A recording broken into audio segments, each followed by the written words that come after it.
Oke, layarnya sudah terlihat? Sudah, Pak. Sudah, oke, baik. Saya jelaskan kembali pengertian sistem plumbing. Jadi plumbing adalah seni dan teknologi pemipaan dan peralatan untuk menyediakan air bersih ke tempat yang dikehendaki, kemudian membuang air kotor dari tempat tertentu tanpa mencemari bagian lainnya. Nah, seperti yang saya jelaskan kemarin bahwa sistem plumbing ini kan salah satu bagian dari pekerjaan MEP ya. Masih ingat MEP? Masih, Kepanjangan Pak. apa tuh? Material elektronik plumbing. Material elektronik sama Bukan material. Mesin. Mechanical. Oh ya, mekanikal. Mechanical elektronik.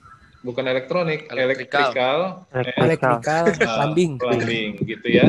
Nah, nanti masing-masing pekerjaan ini ya, masing-masing pekerjaan pekerjaan elektrikal, pekerjaan plumbing itu ada cirinya. Misal kalau pekerjaan mekanikal itu berkaitan dengan mesin-mesin besar, ya, otomatis membutuhkan suplai listrik yang besar. Misalkan untuk pekerjaan lift, ya, atau eskalator. Atau kalau yang pernah ke Terminal 3, ada seperti eskalator ya. Kalau eskalator kan dari lantai 1 ke lantai 2. Ini seperti jalan gitu loh, dari Terminal 24 misal, dari gate 24 ke gate 25 gitu ya. Itu apa namanya? Skywalker ya. Nah, pemasangan skywalker, kemudian ya semacam itulah. Kemudian untuk pekerjaan elektrikal, ya elektrikal sama membutuhkan suplai listrik tapi relatif lebih sedikit. Misalkan pemasangan CCTV, ya MATV, kemudian masang IndiHome ibaratnya gitu ya, membutuhkan kan hotel atau gedung-gedung pertemuan sekarang kan dilengkapi dengan sistem internet. Nah, kemudian yang berikutnya adalah plumbing. Nah, plumbing ini berarti kaitannya dengan teknologi pemipaannya. Karena tujuannya menyediakan air bersih, kemudian membuang air kotor. Nah, nanti termasuk menyalurkan pemanfaatan air hujan, gitu ya, kemudian pemanfaatan air bekas, ya, itu termasuk sistem plumbing di dalamnya.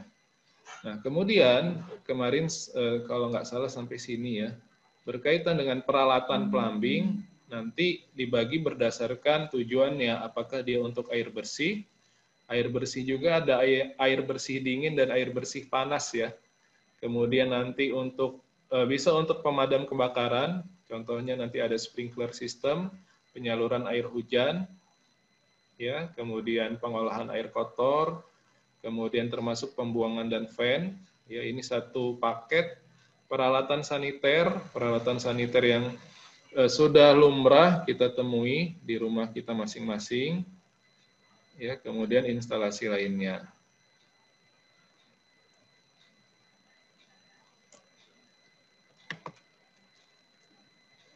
Nah, itu tentang pengertian plumbing. Berikutnya ini tentang sistem pompa. Nah, sistem pompa, kalau nggak salah kemarin ada yang tanya tentang pompa. Tidak detail kita bahas berkaitan dengan bagaimana putaran baling-balingnya, ya, tidak membahas bagaimana kekuatan pompanya, tapi nanti yang kita bahas, mahasiswa teknik bangunan harus paham bagaimana menentukan spesifikasi pompa yang dibutuhkan. Gitu. Jadi ibarat kalau mau beli laptop, harus sesuai dengan kebutuhan. Nah, sama seperti membeli pompa, harus sesuai dengan kebutuhan. Ya. Tapi nanti kita sedikit membahas jenis-jenis pompa di dalam bangunan sederhana dan di bangunan gedung. Gitu ya. Kemudian pengantar pipa, pada intinya pipa nanti dibagi menjadi 3, ada yang disebut dengan pipa induk, yaitu pipa yang dari sumbernya, misalkan ada perusahaan air minum atau perusahaan daerah air minum gitu ya, mengalirkan ke beberapa wilayah, nah itu pipa induk, ini, ya ini pipa induk, diameternya paling besar, kemudian dia mengalirkan ke beberapa wilayah, misalkan nanti ke kelurahan A, ke kelurahan B, gitu ya, itu pipa sekundernya. Kemudian dari pipa sekunder nanti bercabang lagi, itu pipa tersiernya yang masuk ke tiap-tiap unit, tiap-tiap rumah, gitu ya. Nah, biasanya kalau oknum-oknum masyarakat yang nakal, yang mau mendapatkan air tapi nggak mau bayar PAM, ya, yang dirusak adalah pipa di sininya, pipa servisnya, ya, pipa dari PAM, dari PDAM yang ke rumah-rumah, gitu ya. Nah, kemudian berkaitan dengan pipa, yang perlu difahami adalah konsepnya ketika air kan di dalam tanah ya. Mana nih ininya? Oke. Air kan berasal dari dalam tanah gitu ya, entah dari sumur atau dari pipa PDAM gitu kan. Nah, air dari dalam tanah kalau itu di bangunan gedung biasanya akan ditampung dulu di tangki bawah tanah atau disebut dengan groundwater tank (GWT). Ya, ditampung untuk persediaan air, kemudian air akan dialirkan ke atas gitu menggunakan pompa, ya, menggunakan pompa dialirkan ke atas. Di atas juga ada tangki, ya, ada roof tanknya di sini, ya. Untuk volumenya nanti kita bisa tentukan berapa volume yang di tangki atas, berapa volume yang di tangki bawah, gitu ya. Ini untuk bangunan, ya, bangunan gedung, high rise building. Kalau rumah kita ya hanya tangki atas, toren air gitu ya. Kemudian dari atas, dari tangki atas tadi, ya, nanti akan dialirkan ke bawah, bisa menggunakan sistem gravitasi, artinya ya udah biarkan aja air itu mengalir, kemudian ke tiap-tiap lantai, ya, atau nanti dibantu dengan pompa booster, namanya pompa booster, gitu kan. Konsepnya seperti ini. Dulu pernah belajar IPA, ada gentong air, berisi air, gitu ya. Kemudian ini dilubangin ya. Lubang yang paling kecil yang mana tekanan airnya? Kalau yang di sini ngalirnya kemana nih? Ke sini, ya, ke sini atau malah jauh? Lubang yang paling bawah. Lubang yang paling bawah, yang paling jauh. Jauh, Paling jauh. paling jauh, Pak. Paling jauh kan? Paling jauh, Pak. Gitu kan? Yang paling atas ini paling lemah kan tekanannya. Nah, sama seperti konsep gedung ini. Ketika kita berada di lantai paling atas, kalau tidak menggunakan pompa booster, tekanan air yang kita terima justru nanti paling lemah gitu. Kenapa? Karena paling dekat dengan tangki air atas gitu ya. Sehingga untuk bangunan, untuk lantai yang paling atas biasanya dibantu dengan pompa booster gitu ya. Supaya apa? Supaya tekanan yang diterima sama tiap-tiap lantai gitu kan. Kita inginnya menginap di hotel bintang 5 ya, jangan sampai showernya nggak ngalir atau ngalirnya kecil gitu kan. Nah, itu fungsinya untuk pompa booster. Nah, jadi pengertiannya untuk tangki atau reservoir berfungsi sebagai tempat menyimpan air minum sementara, bisa berada di bawah, di dalam tanah gitu ya, ground reservoir. Kemudian bisa juga diletakkan di atap bangunan atau ada menara air khususnya. Itu tentang sistem tangki. Nah, itu materi kita pertemuan yang kemarin, singkat saja. Kemudian materi untuk yang pertemuan yang sekarang, yang ini, ya, sistem pengantar plumbing air bersih tentang perencanaannya. Pengantarnya dulu ya. Oke, yang kita bahas konsepnya, konsep sistem plumbing air bersih, kemudian menentukan sumber air dan menghitung kebutuhan air. Nah, di SNI, kemarin SNI plumbing nomor berapa?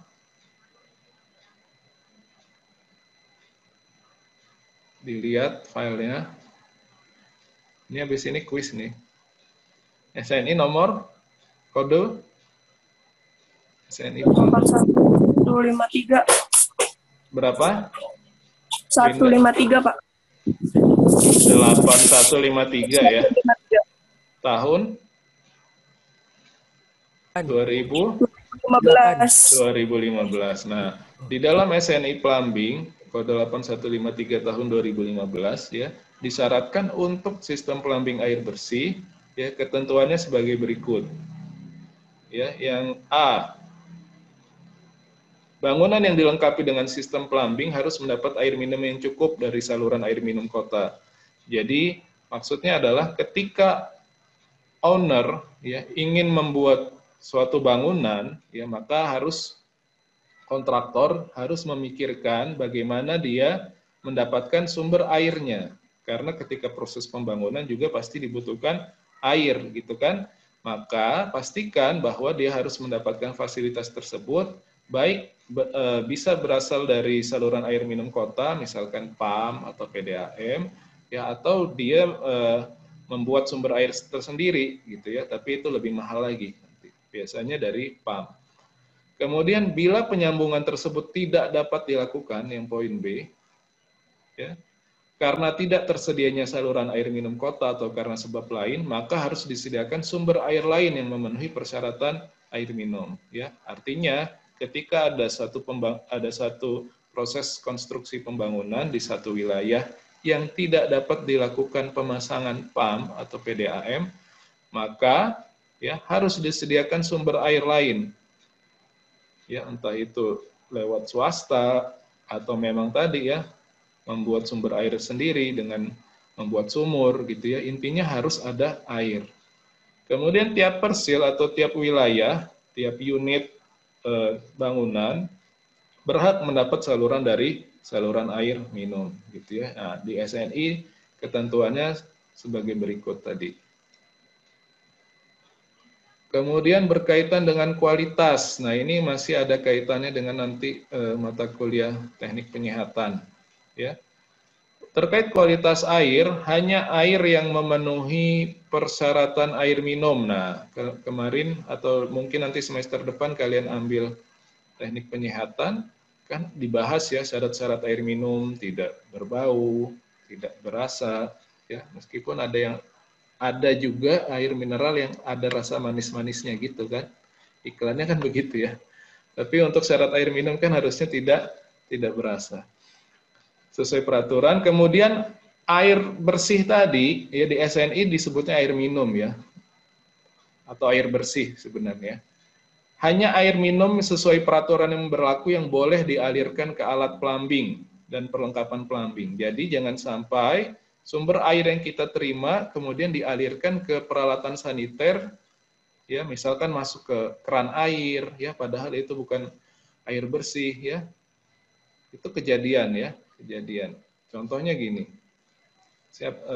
ini anak kos nih, hati-hati, yang di Jalan Pemuda Asri 1 itu kan dempet banget rumahnya ya. Ini rumah,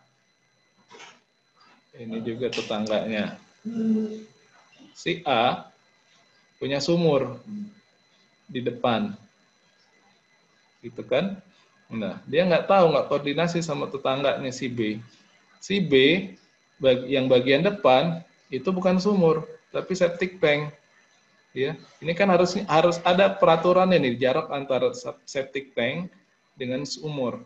Ya, harus lebih dari 8 meter, bahkan kalau sudah padat penduduk bisa sampai 10 meter. Ya, padahal kalau kita lihat di daerah-daerah pemukiman yang padat penduduk, ya pasti kurang dari 8 meter nih, orang ininya aja satu dinding, gitu kan? Apa yang terjadi ya? Ini jadi sumber air untuk keluarga si A, mengalir di kerannya, ya, di keran air lah minimal kan, atau mengalir di peralatan plumbing lainnya, padahal air tersebut sudah terkontaminasi, gitu ya, itu yang berbahaya. Kemudian air bersih yang tidak memenuhi persyaratan air minum hanya dibatasi untuk kloset, ya, kloset, urinal, dan alat plumbing serta perlengkapan lainnya. Ya, artinya kita boleh mengalirkan air bekas pakai yang sudah diolah untuk apa? Untuk air gelontornya, misalkan kloset kalau untuk nyiramnya, gitu kan, termasuk urinal ketika di flush, kemudian keluar air kan untuk membersihkannya. Nah, itu boleh air yang tidak memenuhi persyaratan air minum, gitu ya. Kemudian jika suatu saat diketahui ada sumber air yang bermasalah, maka semua keran dan alat yang dialiri air ya harus diberi tanda, harus dikasih tanda ya bahwa ini rusak atau tidak bisa dipakai. Kemudian kuantitas bagian yang ketiga.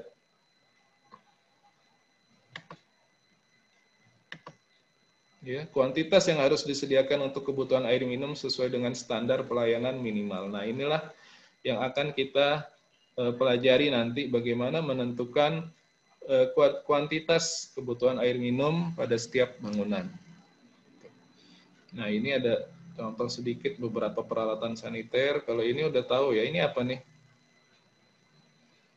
Kloset ya. Kloset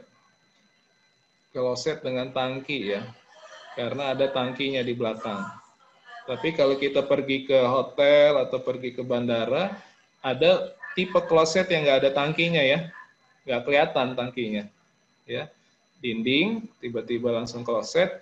Kalau mau disiram ada katupnya ya, ada katupnya di sini, gitu ya. Nah, kalau yang ini kloset dengan tangki gelontor, ada juga yang tipe tadi kloset dengan katup. Ya, dengan katup karena tidak terlihat tangkinya. Kemudian ini apa? Namanya? Wastafel, Pak. Wastafel. Itu bahasa Inggris apa bahasa Indonesia wastafel?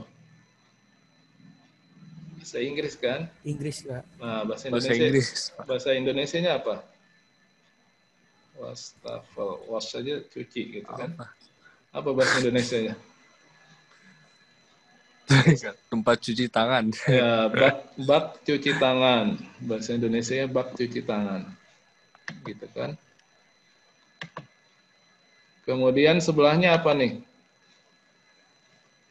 Yang ini. Mesti tahu bahasa Inggrisnya.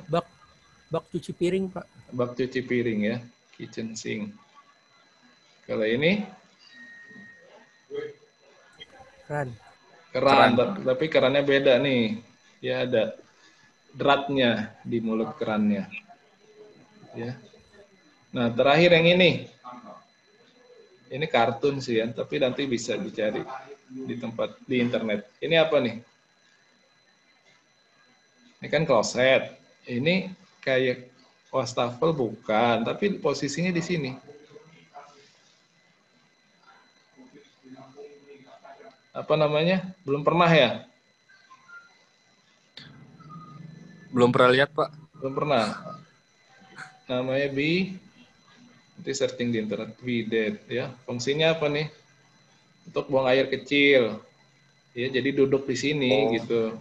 Duduk di sini gitu ya. Perempuan biasanya, kalau laki kan di urinal atau urinoir. Nah, itu sekilas peralatan saniter. Kita aja jarang ya yang pakai bidet. Paling kita ini wastafel, kitchen sink, keran gitu kan, shower paling. Nah, beberapa peralatan saniter yang lainnya juga masih banyak. Nah, ini tadi ya. Ini aslinya bentuknya seperti ini. Ya. Soalnya ini lantai. Kemudian ini apa nih? Ini apa? Ini adanya di mana nih? Di samping Di kloset. samping kloset. Iya, namanya apa? Apa? Nah, nanti kalau kerja jadi kontraktor kan disuruh membangun kamar mandi hotel gitu kan. Nah, harus tahu namanya ya. Ya, termasuk perlengkapannya. Kalau termasuk ini ya. Termasuk ini ya. Floor drain, kemudian ini shower jet. Kemudian ini apa? Untuk ngegantung anduk ya. Anduk ya. Iya. Nah, ini termasuk peralatan saniter juga. Misalkan nanti, apalagi yang rumahnya di Kemang tuh, ya, itu untuk berendam nih. Ya, termasuk bukan bathtub, beda dengan bathtub gitu kan. Beda dengan bathtub. Ini termasuk peralatan saniter.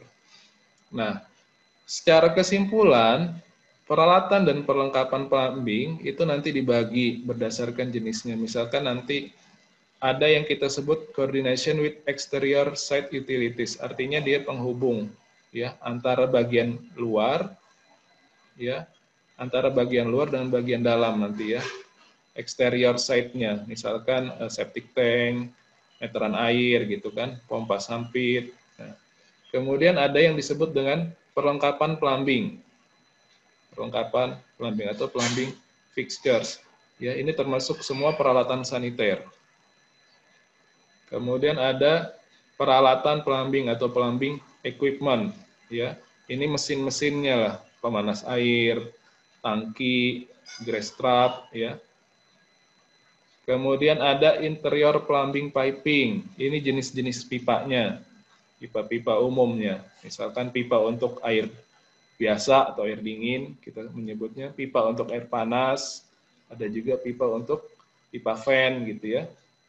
Kemudian ada untuk special piping system, sistem perpipaan yang khusus. Ya karena pipa kan nggak hanya di bangunan ya, pipa nggak harus air di dalamnya, bisa gas, ya, bisa zat-zat kimia lainnya. Contoh di migas ya atau di rumah sakit itu kan menggunakan pipa juga. Nah, kemudian berkaitan dengan sistem penyediaan air, itu tadi sekilas sudah saya bahas bahwa ada yang sistem sambungan langsung, cuman ini tidak ada di Indonesia, artinya dari perusahaan penyedia air langsung dialirkan ke rumah, nggak ada, karena tekanannya pasti besar, ya, beresiko juga merusak peralatan saniter. Kemudian sistem tangki atap yang tadi, ini ada gedung, ya, airnya disimpan dulu di groundwater tank, kemudian nanti dinaikkan ke atap, ada roof tanknya baru dialirkan. Itu sistem tangki atap. Kalau sistem tangki tekan dia nggak ada roof tanknya, jadi dari bawah pompanya langsung menekan ke tiap-tiap lantai. Gitu. Kemudian sistem tanpa tangki, ya kalau di rumah kita nggak ada toren air, tapi langsung dari pump, ya misalkan hanya mengalir 3 hari sekali, ya kamu nggak punya tangki, ya itu repotnya sistem tanpa tangki. Nah ini yang biasanya di rumah kita, yang tanpa tangki tadi ya, ini katup dari pipa pump, ya. Kemudian penghitungnya kan ada meteran air, ya. Penghitung berapa nanti kita bayarnya baru masuk ke rumah kita gitu ya. Pemasangan meteran airnya juga bisa di dalam halaman rumah kita atau bisa di luar gitu ya.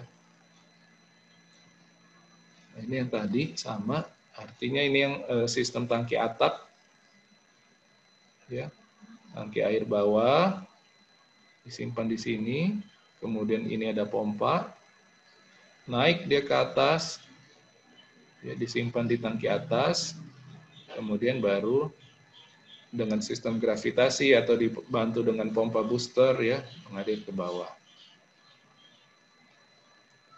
Nah ini kalau di rumah kita, ya bisa pakai jet pump atau kalau memang pakai sumur perlu difilter dulu airnya, bisa pakai filter air, ya kemudian disimpan di toren.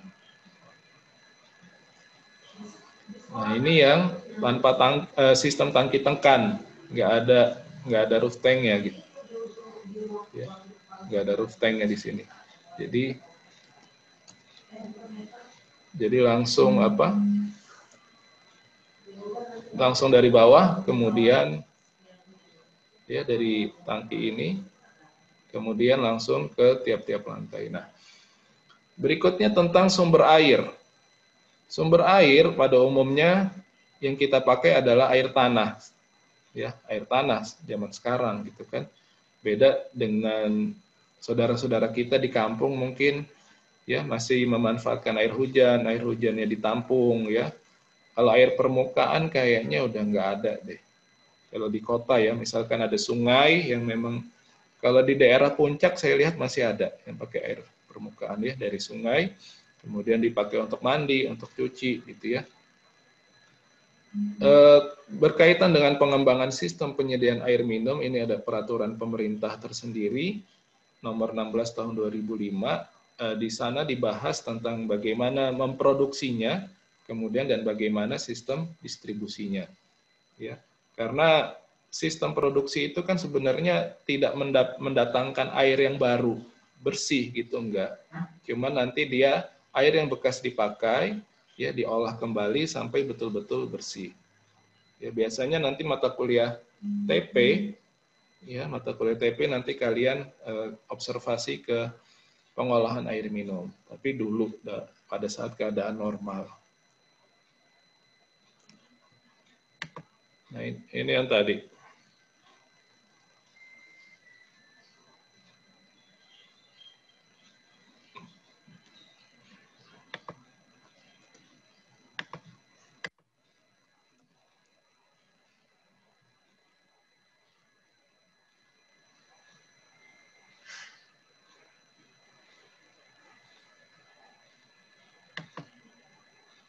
Ya, jadi tadi di video tadi jenis-jenis air lah, siklus hidrologi secara singkat, bahwa ada mata air, ada air permukaan, kemudian ada air tanah gitu ya. Nah, kemudian bagaimana menentukan kebutuhan air bersih pada tiap-tiap jenis bangunan? Nah, ini diatur dalam standar, tapi ini standarnya hotel ya. Standar hotel dari luar, tapi bisa kita pakai nanti misal untuk hotel. Ya, kebutuhan air bersihnya dihitung per orang per hari. Nah, per orang per hari. Itu 135 liter per orang per hari. Kalau 1 galon, kalau kita beli galon air itu kan 19 liter ya. 19 liter. Nah, berarti hitungannya, kalau kita menginap di hotel, hotel harus menyediakan air bersih ke kita, meskipun kita nggak sebanyak itu ya mandinya. Ya kurang lebih berapa galon berarti kalau 135? Kurang lebih 7 lah ya. Nah, satu orang harus disediakan sebanyak 135 liter atau sekitar 7 galon air. Nah, untuk rumah tinggal, ya kebutuhan air bersihnya per orang per hari 90 liter. Ya udah termasuk untuk mandi, untuk wudhu, untuk macam-macam. Ya, 90 liter. Kemudian untuk yang non rumah, fasilitas lainnya misalkan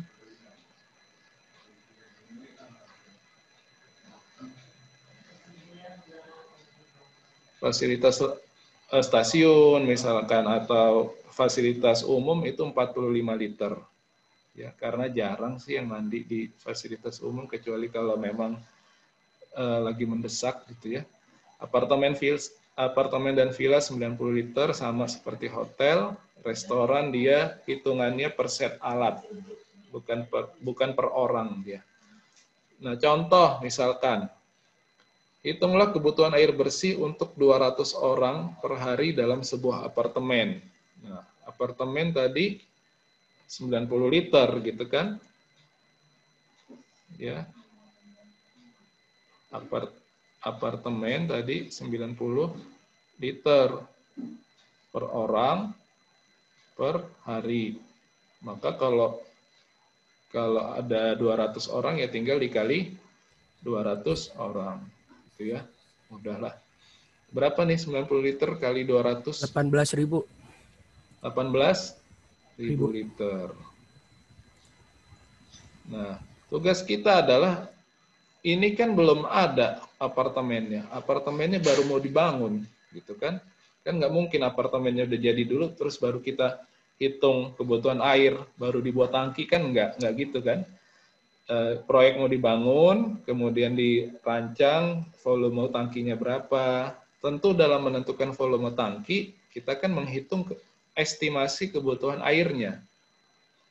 Ya, jadi yang perlu kita lakukan adalah berapa sih perkiraan ya apartemen atau hotel yang akan kita bangun ini untuk berapa orang? Nah, itu pertanyaannya.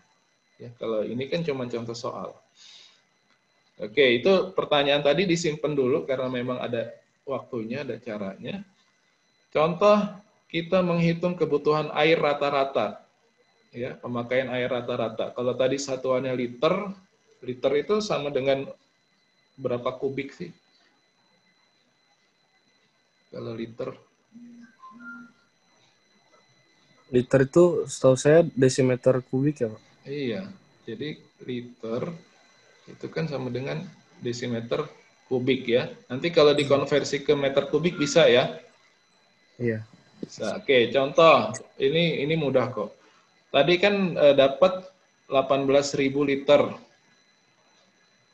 18.000 liter atau 18.000 desimeter kubik. Diubah ke meter kubik. 18 18 meter kubik. 18 meter kubik.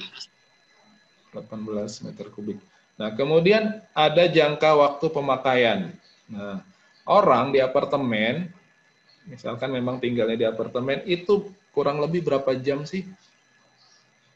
Misalkan memang suami istri, kemudian memang sama-sama bekerja, gitu kan. Ini keadaan normal ya, bukan pada saat PSBB kayak sekarang, 24 jam di rumah terus. Kira-kira berapa jam di rumah? Jadi itu yang kita lakukan ya. Misalkan bangun jam 5, kemudian siap-siap ke kantor sampai jam 7. Ini kan pemakaian air ya, entah dia mandi, ya segala macam. Jam 7 berangkat ke kantor, pulang jam 4 sore gitu kan. Sekitar jam 7 malam nyampe, jam 7 malam. Kemudian sampai aktivitas sampai jam 10 lah. Misalkan sampai jam 10. Nah, ini berapa jam nih? Ini 2 jam. Ini 3 jam ya. Jadi anggaplah aktivitas di dalam apartemen tadi 5 jam. Nah, maka tadi 18 meter kubik dibagi dengan 5. 5 dari mana ya? Estimasi kita dia ada dalam apartemen tersebut 5 jam. Gitu. Sama seperti mahasiswa, misalkan kita mau menghitung kebutuhan air di gedung L3 dan L4. Ini udah lama juga nggak ke sana ya. Iya kan? Nah, di kampus tuh berapa jam kita? Kuliah jam 8. Ya, misalkan sampai jam 16. Sampai sore lah. Ya, anggaplah berarti 8 jam aktivitasnya. Aktivitasnya 8 jam. Nah, caranya seperti itu. Ya, memperkirakan jangka waktu pemakaian. Meskipun nggak 8 jam kita nggak di toilet terus kan nggak. Tapi kan ada juga yang ke WC ya, ngapain gitu. Nah, kemudian ada yang disebut dengan pemakaian air pada jam puncak. Ya. Yang ini, pemakaian KH max atau KHM. Pemakaian air pada jam puncak. Ini konsepnya, misal di kampus selama dari 8 jam tadi, dari jam 8 sampai jam 16. Tapi ada saat-saat tertentu di mana pemakaian air itu lebih banyak dibandingkan di waktu yang lain. Misalkan pada siang hari, antara jam 12 sampai jam 1, gitu kan. Nah, ini kan kebutuhan airnya lebih besar. Ada yang wudhu, ya. Ada yang mungkin lagi aktivitas di lab gitu. Nah, caranya adalah kita tinggal mengalihkan koefisien ya antara 1,5 sampai 2. Ya. Jadi kalau tadi dapat ini kita lanjutkan 18 dibagi 5 berapa? 3,6. 3,6 meter kubik per jam. Ya, jadi pemakaian air rata-ratanya tadi untuk yang apartemen tadi 3,6 meter kubik per jam. Tapi pada pemakaian jam puncak 3,6 tadi boleh kita kalikan 1,5 atau 3,6 dikalikan 2. Ini estimasi kita. Ya, pada jam puncak tadi pemakaian airnya bisa 2 kali lipatnya atau 1,5 kali lipatnya. Nah, kemudian dari jam tadi bisa dihitung sampai pada menitnya, menit puncaknya. Ya, caranya juga mudah, tinggal 3 dikali 3 atau dikali 4-nya. Bisa 3 kali lipatnya atau 4 kali lipatnya. Nah, ini berkaitan dengan spesifikasi pompa yang akan dipasang gitu kan. Karena kaitannya kebutuhan air yang besar, maka harus ditunjang dengan volume atau spesifikasi pompa yang besar juga. Gitu. Oke, ini contoh soal yang lain lah, biar nggak bosen. Misalkan ada gedung kantor dengan luas 10.000 meter persegi. 10.000 meter persegi itu bukan satu lantai lah ya, anggaplah ada beberapa lantai, ya, sehingga di total luasnya 10.000 meter persegi. Kemudian kebutuhan air untuk kantor, ini double nulisnya. Nah, ini ditentukan kebutuhan airnya 100 liter per orang per hari. 100 liter per orang per hari. Nah, diminta berapa kebutuhan air totalnya, kebutuhan air rata-ratanya, kebutuhan pemakaian pada jam puncak, kebutuhan air pada menit puncak. Nah, yang perlu kita lakukan, yang pertama adalah menghitung luas efektif. Luas efektif ini digunakan untuk mengestimasi orangnya. Ini kan kantornya belum dibangun. Ya. Di kantor dengan luas 10.000 meter persegi dengan sekian lantai tadi, kita kan perlu mengestimasi orang. Ya. Maka caranya adalah sama ketika misalkan ada demonstrasi besar-besaran, ya, mau mengestimasi berapa sih jumlah pendemonya itu, kan caranya adalah misalkan ini di Jalan Sudirman, dipotret dari atas pakai drone, penuh nih orang, gitu kan? Gimana cara ngitungnya? Ya, cara hitungnya berarti luas jalannya, ya, luas jalannya dibagi dengan perkiraan berapa sih satu orang berdiri di sini berapa. Kalau memang terlalu rapat bisa dibagi 2 meter persegi, gitu. Nah, sama seperti ini, kita hitung dulu luas efektif bangunannya.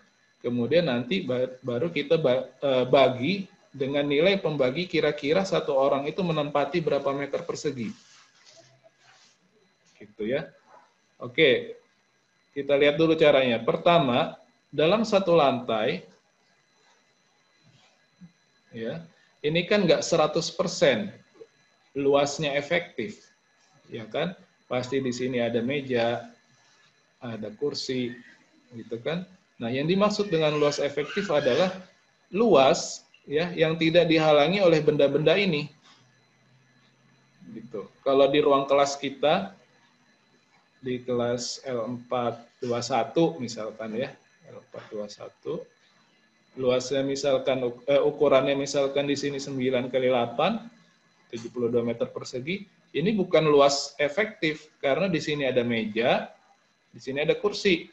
Nah, yang dinamakan luas efektif adalah ketika luas ini tidak dihalangi oleh kursi dan meja tadi, gitu. Nah, itu dihitung berapa, ya.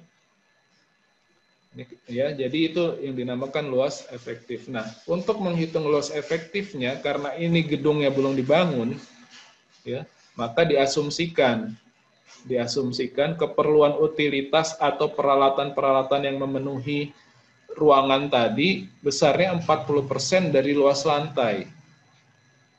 Ya, ini estimasi ya, estimasi. Maka luas efektifnya adalah 60% dari 10.000 meter persegi. Ya.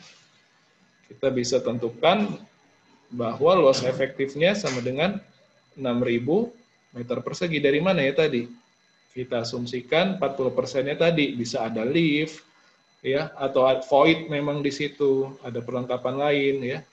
Sehingga luas efektifnya cukup 60% dari luas total. Kemudian kita mau menghitung berapa sih, mau mengestimasikan berapa orang di dalam gedung kantor tadi. Maka yang kedua, yang perlu kita estimasikan, setiap orang atau setiap karyawan, dia menempati ruang seluas 5 meter persegi.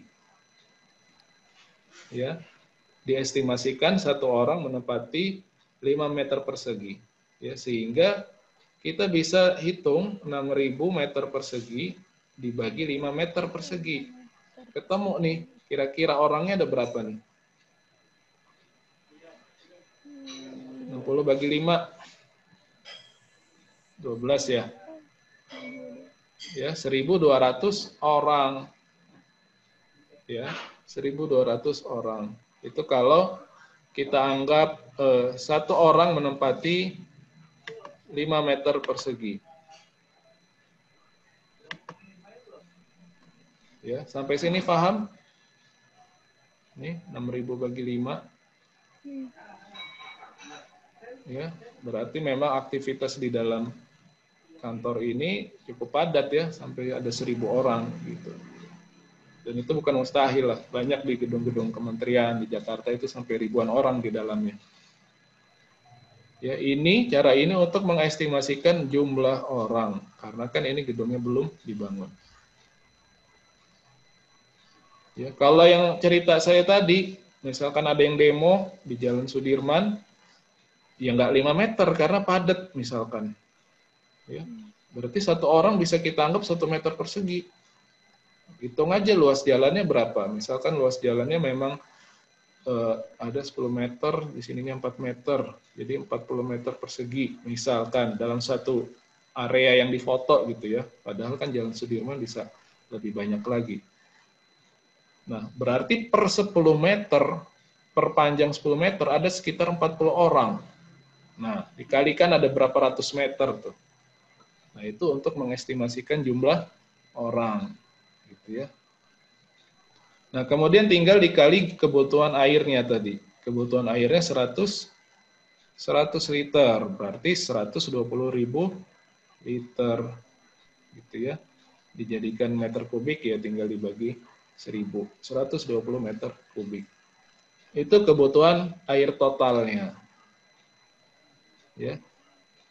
Kemudian bisa saja ada kebutuhan tambahan.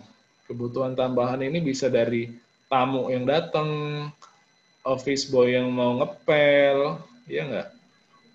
Terus tiba-tiba mungkin setiap hari Jumat itu kan biasanya ada senam bersama, habis senam pada mandi gitu kan. Nah, itu bisa dihitung sebagai kebutuhan lain-lain.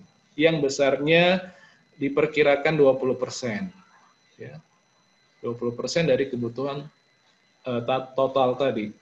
Ya, maka 144 meter kubik per hari.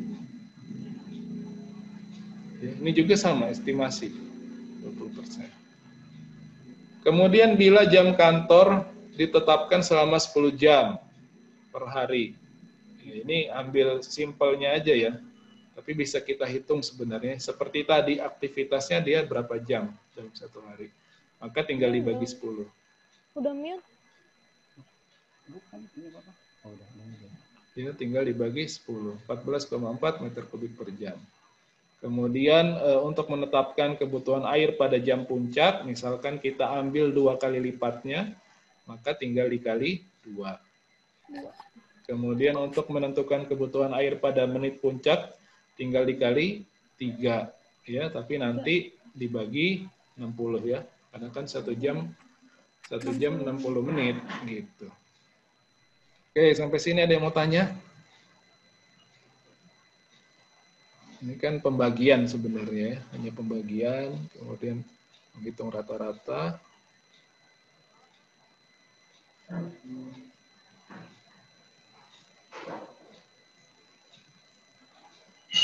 Ada yang mau tanya atau ada yang mau didiskusikan?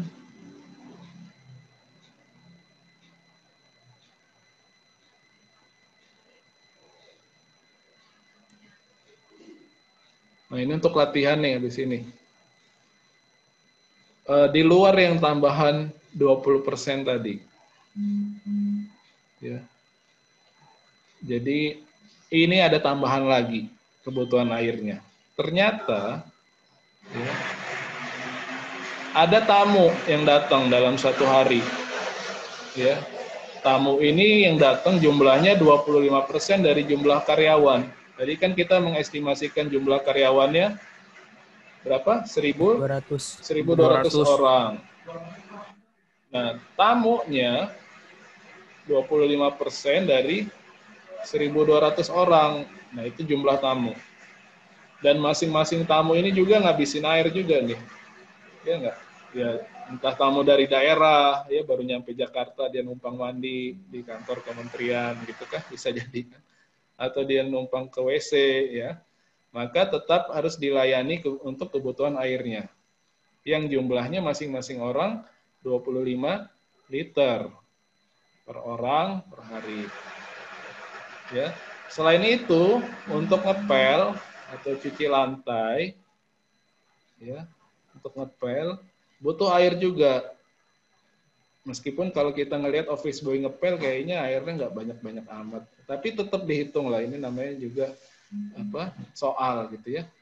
2 liter per 2 liter per meter persegi. Nah, maka caranya tadi yang luas efektifnya kan hanya 6.000. Ya. Kalau ada lantai di bawahnya ada meja, ya kan dia nggak ngepel di sini juga gitu kan. 6.000 meter persegi dibagi dengan, ya ini kebutuhannya, dikali ya, 6.000 meter persegi dikali 2 liter. Nah itu 2 ini nanti dijumlahkan, sehingga dapat kebutuhan air total yang baru berdasarkan informasi tambahan ini. Ya, dapat juga kebutuhan rata-rata yang baru, gitu ya, ini juga sama. Ngerti ya? Ada yang mau tanya?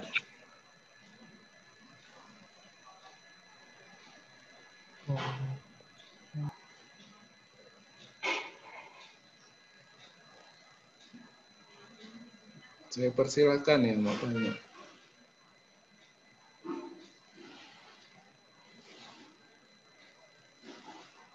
Oh iya, izin ke toilet, silakan. Siapa yang mau tanya? Reza, Widya, Rindiani, Siti Marina, Nada, Nabil, Farhan. Ini filenya ada di blog ya. Ada di blog sehingga nanti bisa dilihat.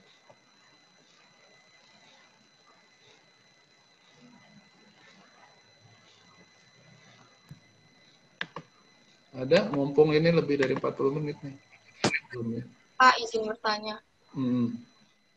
Untuk asumsi yang luas efektifnya itu kita pengasumsikannya itu emang udah terserah kita diasumsikannya atau emang ada batasan untuk mengasumsikan? Batasannya 40% ya. Kalau seperti di soal tadi ya, 40% itu untuk keperluan utilitas. Karena kalau kita perhatikan, misal dalam satu ruangan, nggak mungkin juga kan setengahnya keambil oleh perlengkapan utilitas, gitu kan? Kayaknya kurang estetik, gitu kan? Nah, jadi batasannya kita sepakati untuk keperluan utilitasnya 40%, sehingga untuk menghitung luas efektif 60%, itu paling maksimal ya, 60% dari luas total. Gitu. 60% dari luas total. Iya, sama-sama. Oke, ada lagi? Pak, saya mau bertanya, Pak. Ya, Nabil.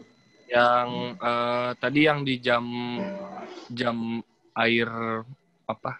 Yang Pemakaian. puncak itu, yang jam puncak sama yang menit puncak. Itu kan kalau nggak salah dibagi 60 ya, Pak, apa dikali 60 gitu? Yang menit dibagi 60. Yang menit ya. Itu ya kayak gimana ya, Pak? Maksudnya kenapa digituin?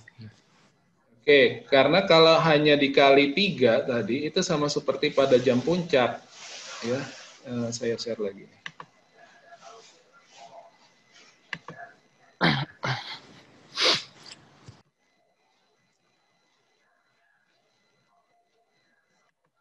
Data yang pemakaian air pada jam puncak dan pada menit puncak, yang ini ya, yang ini dan yang ini, sebenarnya nanti dibutuhkan ketika menentukan spesifikasi pompa.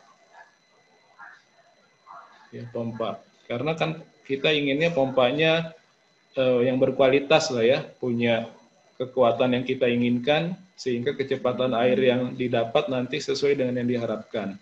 Jangan sampai ketika pompa itu dibutuhkan pada jam-jam tertentu, justru malah tidak sesuai dengan yang diharapkan. Nah, ketika kita tadi mengalihkan ini secara matematis ya, misalkan 2 dikali 14,4, ya. Kalau tidak dibagi, karena ini satuannya adalah meter kubik per jam, maka nggak perlu kita bagi 60. Kalau yang mau dicari adalah pemakaian air pada jam puncak, karena satuannya sudah per jam. Untuk yang berikutnya, kita kan ingin menentukan pemakaian air pada menit puncak. Q menit maksimum. Q hour, Q kan debit ya. A-nya hour, M-nya maksimum, gitu kan. Karena ini satuannya jam, ingin kita ubah menjadi meter kubik per menit, atau bahkan nanti bisa dihitung per detik, gitu kan, maka perlu dibagi 60. Tapi ingat koefisiennya lebih besar kalau yang pada menit puncak. Jadi 3 dikali 14,4, ini satuannya masih meter kubik per jam. Kalau kita bagi 60, jadi meter kubik per menit. Gitu. Ya, secara matematis saja, gitu Nabil.